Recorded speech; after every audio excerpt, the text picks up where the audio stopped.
صباح الخير طلبة سان جوزيف. النهاردة إن شاء الله هنتكلم على lesson 4 in unit 1 which is called water. Water is a very important liquid to our life because it has many uses. Number one, the importance of water. The first importance of water is that it's a mean of transportation. We can use it to transport from one city to another or from one country to another. Number two, it is used in generating electricity, like the high dam. We use the rush of water in operating some turbines, and these turbines produce or generate electricity. Number three, it's very important for all living organisms, as it's the medium in which all the vital processes take place. In order to do all the vital processes like respiration, like digestion, like any vital process that our body needs to keep alive, the water is the main liquid used to do this process. هو السائل الرئيسي أو الليكويد الرئيسي عشان نعمل أي process بتخلينا نعيش. From where can we get water? The sources of water, we can get it from seas, oceans, and for sure these are sources for the salty water. Rivers, rains, springs, and wells, all of these are sources of fresh water. Let's first talk about the structure of water. As you know, the symbol of the chemical symbol of water, the molecular symbol of water, it's H2O, which means it consists of 2 hydrogen atoms and 1 oxygen atom. These hydrogen atoms and oxygen atom are combined together. As we can see, this is the oxygen atom, this is one hydrogen atom, and this is another hydrogen atom, and they are connected to each other, each hydrogen atom connected to the oxygen atom by a single covalent bond. The angle between these two bonds is exactly 104.5 degrees as it's shown in the figure. طيب, because the water is a polar compound, and I think we know that, polar compound, it means the compound in which there is a high difference in electronegativity between its elements. There is a high difference in electronegativity between oxygen and each of hydrogen atoms. Due to this high difference of electronegativity, the water between its molecules, it produces a kind of bond, a new bond called a hydrogen bond. يبقى why there is a hydrogen bond between the water molecules? Because there is high difference between the oxygen and hydrogen in electronegativity, and because water is a polar compound. This hydrogen bond, it's a weak electrostatic attraction force. It's not very strong. It's weaker than the covalent bond, and it only arises or generates between the molecules of any polar compounds such as the water. The hydrogen bond, it's the responsible bond or responsible for any abnormal behavior of water. The water has too many abnormal behaviors, like, first of all, the state of water. Number one, we know that the water can exist in 3 states: solid, which is ice; liquid, which is the normal water; and in a gaseous state, like water vapor. So this is the first property of water. It exists in 3 states. Number two, it's a good polar solvent. Compounds are divided into 2 sections: ionic compounds, between its atoms there is an ionic bond, and covalent compounds. Water can dissolve most ionic compounds, like NaCl, the table salt, the salt sodium chloride. Water can dissolve most of ionic compounds. طيب, what about the covalent compounds? We can divide them into 2 things or 2 sections. Let me give examples for these covalent compounds to be clear. Sugar and oil. Both of them are covalent compounds. The water can dissolve the sugar, but in the same time, water cannot dissolve oil, although both of them are covalent compounds. Why? The sugar is a covalent compound that can form hydrogen bonds with water molecules. That's why it can dissolve sugar. While oil, it's also a covalent compound, but it cannot form hydrogen bonds with water molecules. So it cannot dissolve in water. Yep, the water dissolves the compounds that can form, the covalent compounds that can form hydrogen bond with the water molecules. يبقى هنا قلنا most ionic compounds, it can dissolve most ionic compounds. It can dissolve some covalent compounds الشرط that can form hydrogen bond with water molecules like the sugar, but cannot dissolve some other covalent compounds like the oil. Why? Because it cannot form hydrogen bonds with water.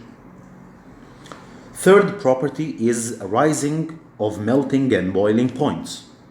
We all know that the water freezes at 0 degrees Celsius. It changes from water to ice at 0, while it boils at 100 degrees Celsius. Why all of these abnormal properties?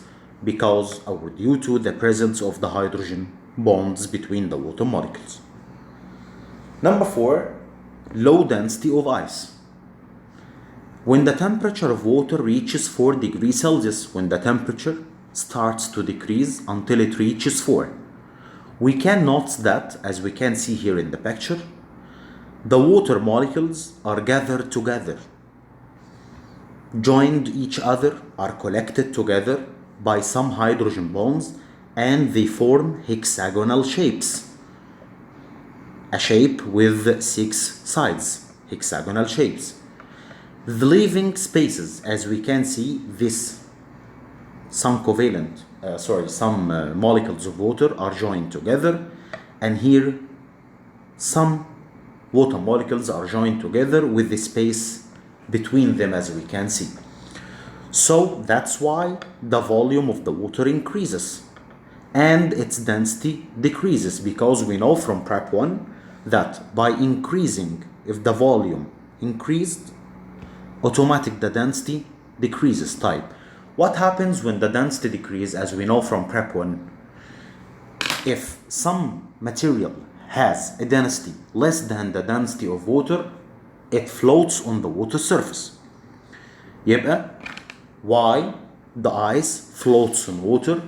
Because when the temperature reaches 4 degrees Celsius, what happens? The molecules are collected together by hydrogen bonds. Then what happens? They form hexagonal shapes, the leaving spaces between them. The volume increase and automatic the density decrease. That's why the ice floats. And this, it gives all the aquatic creatures the chance to still alive in the polar zones. In the polar zones, the ice floats on water, make an isolation layer, طبقة بتعزل from the outer atmosphere, then the temperature in the water, inside the water surface. That's why the aquatic creatures have the chance to still alive in these polar zones. Number 2, we shouldn't put a glass bottles completely filled with water in the freezer. You cannot add or completely fill a glass bottle and put it in the freezer. What happens? When the water freezes, as we said, the volume increases. Then when the volume increases, it cannot find space to increase in, so the bottle will explode. Let's talk about the chemical properties of water, and there are only 2. Number 1, the water has a neutral effect on litmus paper. It means if we put a red litmus paper in water, it keeps red. If we put blue litmus paper in water, it keeps blue. Number 2, the resistance of water to decompose water electrolysis. If we need to analyze the water into its components, the hydrogen gas and oxygen gas, we use this apparatus or this device, which is called Hofmann's voltmeter. And let's now see how it works. This Hofmann voltmeter, it has a positive part, which is called anode, and it has a negative part, which is called cathode. When we put water, and you know that the water itself, the pure water, is a bad conductor of electricity. That's why we put acidic water. We add some drops of H2SO4 to the pure water in order to make it good conductor of electricity. After a while, we notice that the hydrogen gas, it evolves in the cathode, and the oxygen gas evolves at the anode. Now we have to answer some questions. First of all, why the hydrogen gas, the amount of hydrogen gas, is double the amount of oxygen gas? Because the water molecule, each water molecule consists of 2 hydrogen atoms and just 1 oxygen atom. That's why the hydrogen gas, its amount is double of the oxygen gas. Question number 2. Why the hydrogen gas evolves at the cathode, which is negative? The answer, because the hydrogen gas, it forms positive ions, and you know that positive is attracted to negative. The same with oxygen. Why oxygen evolves at the anode, the positive? Because the oxygen itself, it forms negative ions, and we know that the positive ions are attracted to the negative, and negative is attracted to positive. This is Hofmann's voltmeter. Now we're going to talk about the water pollution. What's the water pollution? The addition of any substance to add anything to the water that causes gradual change in the water properties, changes its properties, and affecting the life of living organisms. It harms the living organisms, like the detergents, the substances used to clean surfaces like Dettol and chlor and this. Agriculture fertilizers, الأسمدة الزراعية, they are considered from water pollutants.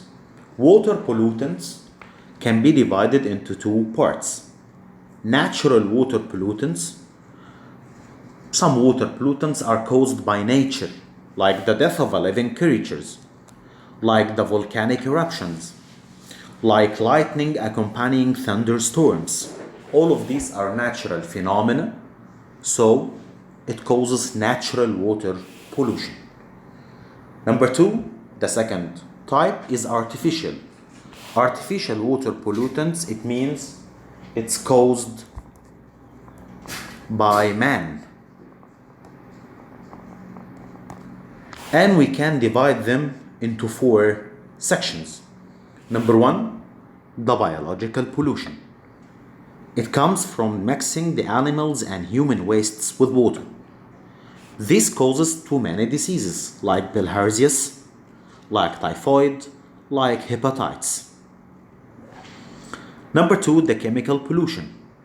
Its origin, discharging factories reservoirs and sewage in water. لما بنفرغ مخلفات المصانع والسيوج زي المجاري مياه الصرف يعني in water. It causes the increase of some elements, and these elements cause too many harms to the living organisms.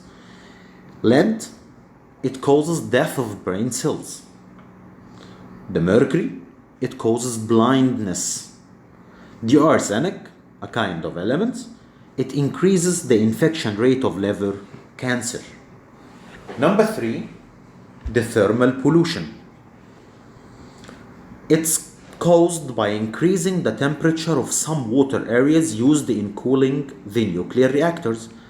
And we said in the previous lesson في الدرس اللي فات يا أولاد قلنا we should cool down the nuclear reactors by using liquid sodium. لكن في بعض الناس or some countries they use water to cool down the nuclear reactors. And this causes what? It causes the death of marine creatures. Why?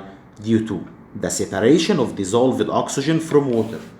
It becomes a water without dissolved oxygen. That's why the marine creatures cannot find the suitable amount of oxygen to breathe. That's why they die.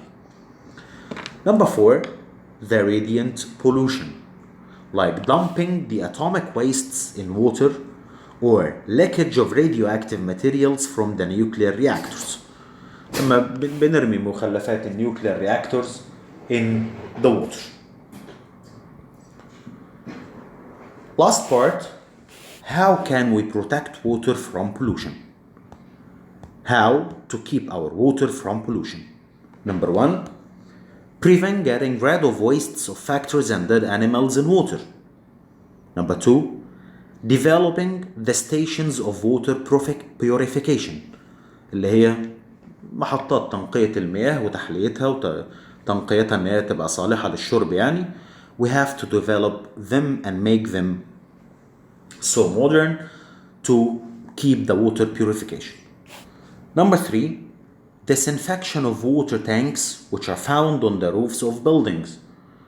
كلنا أو معظم الناس بيبقى عندها water tanks خزانات مية، لازم على طول باستمرار نعمل لها disinfection يعني نعمل لها تطهير وتنظيف. Number 4, do not store tap water in plastic bottles. ما نحطش مية الحنفية اللي بنشربها مثلا في القاهرة واسكندرية وغيرها، ما نحطهاش في البلاستيك بوتلز، ده one use plastic bottles زي بتاعت البيبسي والحاجات ديت. ليه؟ Because the chlorine reacts with plastic leading to increase in the infection rate by cancer. الكلورين اللي بنستخدمه عشان نطهر المية it reacts with plastic وده بيعمل كانسر. Last point, spreading environmental awareness to protect water from pollution. ننشر الوعي بين الناس ونكلم الناس ونعرفهم ايه الحاجات that pollute the water اللي بتلوث المية ونحاول ان احنا نخليهم ما يعملوهاش. وبكده يبقى lesson water ويونت 1 كلها خلصت، وان شاء الله اشوفكم المرة اللي جاية.